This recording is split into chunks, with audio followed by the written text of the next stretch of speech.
খুব দুঃখের সাথে বলছি, অনেক মসজিদে ফরজ নামাজ পড়ার পরে আমরা কি করি?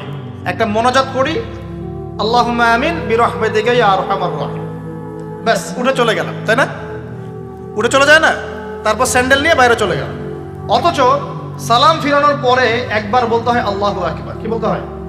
তিনবার বলতে হয় আস্তাগফিরুল্লাহ আস্তাগফিরুল্লাহ আস্তাগফিরুল্লাহ, বলতে হয় আল্লাহুম্মা আনকাস সালাম ওয়া মিনকাস সালাম তাবারাকতা ইয়া যাল জালালি ওয়াল ইকরাম। একবার পড়তে হয় আয়াতুল কুরসি, 33 বার সুবহানাল্লাহ, 33 বার আলহামদুলিল্লাহ, 33 বার আল্লাহু আকবার, তারপর কালিমা শাহাদা। এরপর সূরা ফালাক একবার, সূরা নাস একবার, ইখলাস একবার। আরো অনেক দোয়া আছে, আল্লাহুম্মা লা মানিআ লিমা আ'তাইত ওয়া লা মু'তিয়া লিমা মানা'ত ওয়া লা ইয়ানফা'ু যাল জাদ্দি মিনকাল জাদ। পড়তে হয় আল্লাহুম্মা ইন্নী আউযু বিকা মিনাল হাম্মি ওয়াল হাযান ওয়াল আজজি ওয়াল কাসালি ওয়াল বুখলি ওয়াল জুবন ওয়া দালা'id দাইন ওয়া গালাবাতির রিজাল।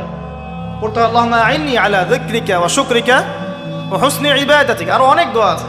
দেখেন তো, মোনাজাত করেন, আমি তো না করছি না, আমি তর্ক করতে আসি না এখানে, এটা নিয়ে আমি ঝগড়া করতে আসি, কিন্তু এই সুন্নতটা যে উঠে গেল, মোনাজাতটা করে যে মসজিদ থেকে বের হয়ে চলে গেলেন, এই সুন্নতটার উপর আমল কে করবে?